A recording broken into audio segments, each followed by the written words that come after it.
Oi pessoal, tudo bem? Estamos de volta com mais um vídeo aqui, né, da resolução da avaliação aqui de ciências aplicadas. E aí vamos para a segunda questão, né? Um tanque demora 45 minutos para atingir 50% de sua capacidade máxima, né, que equivale a 20 mil litros. Em quanto tempo ele ficará completamente cheio, né? Ou seja, esse tanque ele tem 20 mil litros, né? Em 45 minutos ele atinge 50%. E aí a pergunta é quanto tempo ele vai atingir a capacidade máxima. Então aqui raciocínio lógico, né, 45 minutos está para 50%, 100%, ou seja, o dobro de 45 minutos, né, que vai equivaler a 90 minutos. Né? Então esse aí é o tempo aí para encher o tanque, não tem nem muita coisa que fazer, ou seja, em 45 minutos ele atinge 50%, que equivale a 10 mil litros. 90 minutos, 100%, 20 mil litros. Né? É só fazer essa relação aí do dobro, já que ele atingiu a capacidade ali de 50%. Mas aí no caso você pode fazer uma regra de 3, né? 45 minutos está para 50%, assim como x minutos está para 100%. Né? Então você pode fazer essa regra de 3. Você pega lá o 100 e multiplica por 45 e divide por 50 para encontrar exatamente ali 90 minutos. E aí no caso as respostas estão aqui, a resposta, né, 3 horas e minutos, 90 minutos, né, já que 1 hora é 60 minutos, então você vai ter 90 menos 60, então você vai ter 1 hora e 30 minutos, é o tempo aí de enchimento do tanque. Então a resposta correta aqui é a alternativa C, beleza? Então é isso, valeu!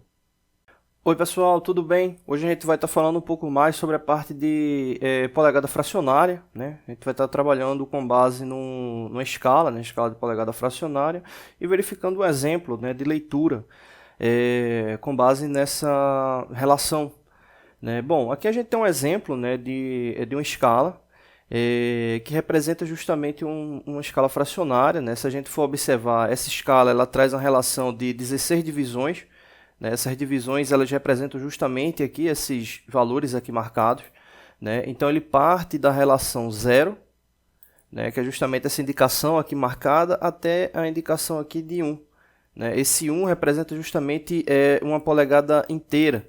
Né? Então, se a gente observar, essa escala está trazendo a representação de 16 divisões, ou seja, uma polegada inteira, que representa 25,4 milímetros, ela, nesse caso, ela foi dividida em 16 partes. Né? Lembrando sempre o seguinte, né? Por que a relação da polegada fracionária? Né? Se a gente for para algum país que utiliza de fato esse tipo de sistema, ele não trabalha efetivamente com polegada fracionária. A polegada fracionária ela serve como um rearranjo, né, entre as conversões do sistema métrico para o sistema de polegada. Né? Então, são alguns valores, né, que acabam sendo padronizados, né, na comunicação entre os países que utilizam, né, esses dois tipos de sistemas. Então, no caso da polegada fracionária, né, a gente pode chegar até 128 divisões, né, e isso utilizando um paquímetro, mas no caso de uma escala, né, a gente consegue chegar até 16 divisões, né, ou seja, que fica de fácil visualização a olho nu.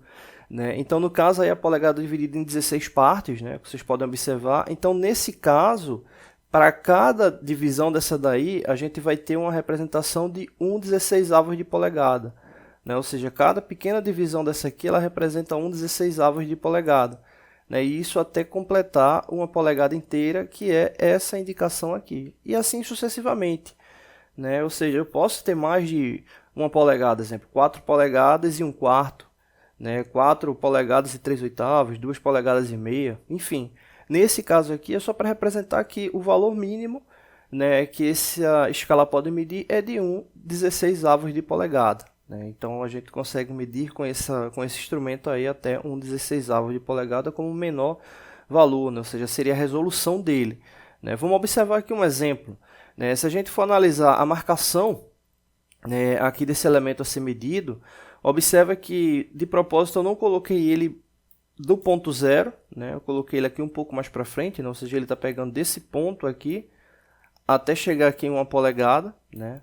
Então é muito comum cair isso aí em processo seletivo, né? Então nesse caso aqui ele não está marcando 1 polegada inteira, né? A gente tem que fazer justamente o desconto dessas 2 divisões aqui que não estão sendo contabilizadas como valor, né, desse elemento aqui, né? Então o que é que a gente tem que observar? O elemento ele está pegando na verdade 14 divisões, ou seja, se o total do 0 até 1 polegada inteira são 16 divisões, então 2 divisões aqui ele não está pegando, né? Então nesse caso aí ele só está utilizando 14 divisões.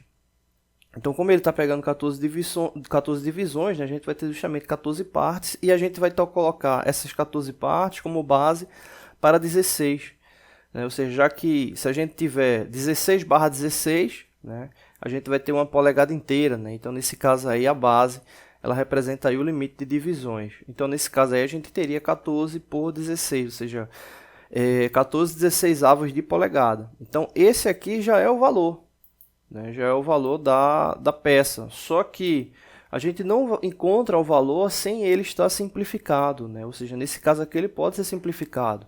A gente pode simplificar dividindo por 2, né? Então nesse caso aqui dividindo 14 por 2 vai dar 7, 16 por 2 vai dar 8, o que nos daria 7/8 de polegada. E aí a gente finalizaria, né? Já que 7/8 eu não tenho como dividir por 2, né? O 7, né? Então não teria como simplificar mais, né? Então nesse caso aí 14/16 a gente ainda pode simplificar para 7/8, né? Então nesse caso o valor dessa peça aqui é igual a 7/8, tá bom? Então não deixe de se inscrever no canal, toda semana tem vídeos novos, valeu! Oi pessoal, tudo bem? Hoje a gente vai estar dando continuidade aos nossos vídeos da parte de metrologia. Hoje a gente vai estar respondendo, né, um colega que entrou em contato pedindo auxílio aí nas informações, né, referente a algumas questões da parte de análise de tolerância. A gente vai estar fazendo alguns vídeos aí, respondendo aí as perguntas, né, referentes aí à questão. Né. A questão ela se baseia nessa peça, né, vocês podem observar aí tem uma série de tolerâncias, né, e a gente vai estar dando uma analisada com base nas perguntas, tá bom? Vamos para a primeira pergunta, né? O diâmetro nominal de 16 mm pode ser usinado com a dimensão mínima de 15,58 mm. Né? O primeiro ponto é entender aí que se baseia numa peça que vai ser usinada, né? Então são perguntas de tolerância levando em consideração o projeto final da peça. Então nesse caso aí o diâmetro nominal de 16 mm é esse aqui indicado, né? Como a gente pode observar, a tolerância, as duas tolerâncias são negativas, né? Ou seja, menos 0,20, menos 0,41. Então, o que isso significa? A gente vai ter 16 milímetros, né? O nominal, menos, vamos pegar aí primeiro menos 0,2, né? O 0,20. Né? Então, a gente vai ter esse primeiro valor. Aí, esse valor ele vai representar já o limite máximo da peça, né? Então esse aí vai ser o limite final, né, da peça, né, mais alto, né? Esse limite que vai dar igual a 15,80, né? E agora a gente pega o de 16 milímetros menos o 0,41, né? Então esse aí vai ser o mínimo, né? Então fazendo a subtração de 16 menos 0,41, a gente vai ter justamente 15,59. Né? Então a gente vai ter aí um outro valor, 15,59. Então o que é que isso representa? Né? Deixa eu mudar aqui a cor. Essa peça ela vai poder variar de 15,80 até 15,59. Né? Então qualquer valor dentro dessa faixa aqui de tolerância, ele vai ser considerado apto aí para execução, né? Lembrando que 15,80 é o limite superior, 15,59 o limite inferior, né? Então nesse caso aí o ideal é que a medida ela fosse central, né? Ou seja, ele tivesse aí mais no centro, né? Então para saber o valor da medida central é só somar 15,80 mais 15,59 dividir por 2 e você vai encontrar o valor aí intermediário. Né? Então no caso aí ele vai de 15,80 a 15,59, né? A pergunta, se você observar, ele indica aqui 15,58, né?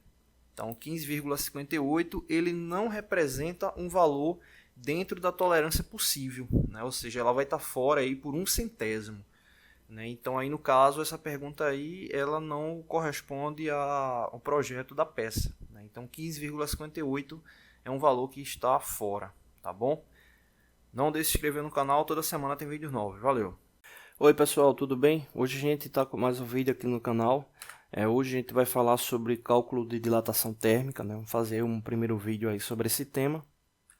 Lembrando sempre que a dilatação térmica ela está ligada à questão da agitação molecular dos elementos que compõem, né, fisicamente o material, né? Então os materiais eles podem estar sofrendo essa dilatação térmica quando tem o aquecimento, né? E podem estar sofrendo a contração térmica quando tem um resfriamento, né? Então desde uma agitação molecular até uma compactação da mesma com base na temperatura, né? Seja aquecimento ou resfriamento. Nesse caso, para o cálculo da análise da dilatação térmica, essa é a fórmula que a gente vai estar utilizando, onde a gente vai calcular a variação de comprimento, né, que é o ΔL. A gente tem o coeficiente de dilatação, né, que são valores específicos analisados em laboratório com base em testes, né, para se ter a noção do quanto é que se tem de oscilação com base em uma determinada temperatura. A gente ainda vai fazer um vídeo falando sobre essa questão do coeficiente de dilatação. LI é o comprimento inicial do produto e ΔT é a variação de temperatura, né? Então são esses elementos aí que compõem a fórmula. E aqui vamos para o caso, né? Um rolamento, ao ser utilizado em um ambiente onde a temperatura de trabalho é de 75 graus Celsius, apresenta estabilidade de funcionamento, ou seja, está tendo mau funcionamento. Onde o mesmo apresentava seu diâmetro interno com valor de 32,0,28 milímetros. Esse valor aqui é justamente com 75 graus Celsius. Ou seja, quando a peça, o rolamento estava trabalhando com 75 graus Celsius, ele estava com esse valor. Então estava apresentando essa estabilidade. O fabricante do mesmo informa seu coeficiente de dilatação. Então aqui o próprio fabricante está informando o coeficiente de dilatação. E para esse rolamento trabalhar com a medida ideal indicada, né, indicada pelo fabricante, ele indica que o rolamento dilatando ele pode trabalhar perfeitamente entre 32,008 milímetros até 32,014 milímetros, né? Ou seja, isso aí leva em consideração capacidade de ajuste do mesmo, né? Ou seja, uma montagem de ajuste do rolamento, né?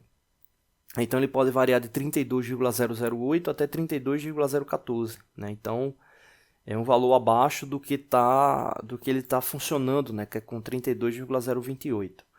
Então tomando como base o valor central de 32,011 milímetros, valor central, entenda-se o seguinte, né? Já que essa variação é de 32,008 até 32,014, ou seja, esses valores aqui são especificados pelo fabricante, né, para ele trabalhar aí de forma ideal, o valor central é justamente a média entre o máximo e o mínimo, né? Então o valor central ele representa o valor ideal para o funcionamento dele, né? Então somando 32,014 mais 32,008 dividido por 2, a gente vai encontrar aqui o 32,011, que é o que a gente está considerando aí como o valor central ou o valor ideal do mesmo.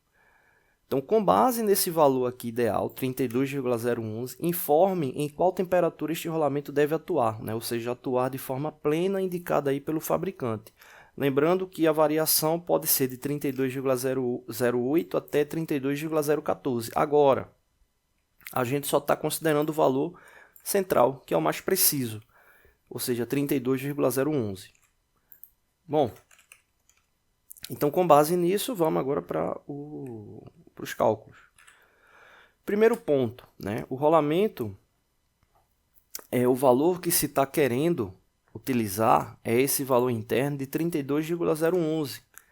Né? Então, a gente vai considerar o seguinte, 32,011 como valor inicial do rolamento e o valor especificado de 32,028, que era o que ele estava trabalhando a 75 graus Celsius, como valor final. Então, a gente vai poder fazer uma mudança na fórmula, um rearranjo da fórmula, para, com base na variação de comprimento, encontrar a temperatura, né? Ou seja, a gente vai procurar nesse cálculo agora a variação de temperatura, porque a variação de comprimento a gente já tem. A gente já sabe que ele vai variar de 32,011 até 32,028, né? Então eu estou considerando aqui valor final, valor inicial. O valor final a gente já sabe que é 75 graus Celsius, e agora eu quero saber qual é a temperatura para ele estar trabalhando com 32,011. Bom, fazendo a substituição nas fórmulas, a variação de comprimento, a gente já sabe que é o valor final, né, 32,028, menos 32,011, que é o que a gente está querendo, né? Então a variação de comprimento ela é igual a 0,017 milímetros, né? Então esse 0,017 é justamente aqui o ΔL. Alfa a gente já sabe que é 0,00014, né, que é o coeficiente de dilatação informado pelo fabricante. Comprimento inicial 32,011. E o que a gente está querendo saber é justamente a variação de temperatura, né? Então a variação de temperatura eu coloquei ela aqui como um x, né? Então é esse elemento aqui. Só que como a gente quer saber x vai ter que passar para o lado esquerdo. Ou seja, se ele está multiplicando, a gente vai fazer uma relação agora dividindo, né? Então, x, que é igual à variação de temperatura, para a gente encontrar a variação de temperatura, a gente vai ter justamente 0,017 dividido, tá aqui menor, 0,0014, né, multiplicado por 32,011. Então, com isso aqui a gente vai encontrar a variação de temperatura. Fazendo o cálculo, a gente vai encontrar aí 37,93 graus Celsius. O que é que isso representa? Isso representa a variação de temperatura. Ou seja, não é a temperatura que ele vai trabalhar ideal com 32,011. Mas o seguinte, se ele trabalhava com 75 graus Celsius, com um diâmetro de 32,028, se a gente subtrair de 75 graus Celsius 37,93 graus Celsius, que é a variação de temperatura, ou seja, variação de temperatura, temperatura máxima menos a temperatura mínima, a gente vai encontrar de fato agora, ou nesse caso aqui, a temperatura máxima menos o quanto ele variou para chegar nessa temperatura máxima. Então, subtraindo de 75 graus Celsius o 37,93, a gente vai encontrar a temperatura para se trabalhar com 32,011. Então, nesse caso, subtraindo um pelo outro, a gente vai encontrar aí 37,7 graus Celsius. Então, nesse caso, vou voltar aqui, 37,07 é a temperatura para se trabalhar com esse valor, 32,011. Então, é essa a relação. Então, para o ambiente que ele estava trabalhando, 75 graus Celsius, que estava com um valor de 32,028, ou seja, era uma condição realmente extrema e ele não estava trabalhando perfeitamente, né? Ou seja, estava trabalhando com variação, né? Ou seja, estava oscilando, então não era ideal. Então, esse rolamento aí ele trabalha perfeitamente com até 37 graus Celsius.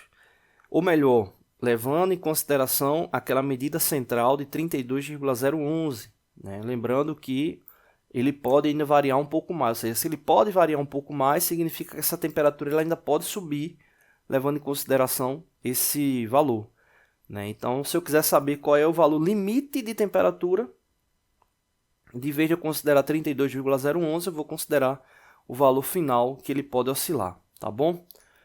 Não deixe de se inscrever no canal, toda semana tem vídeos novos, valeu!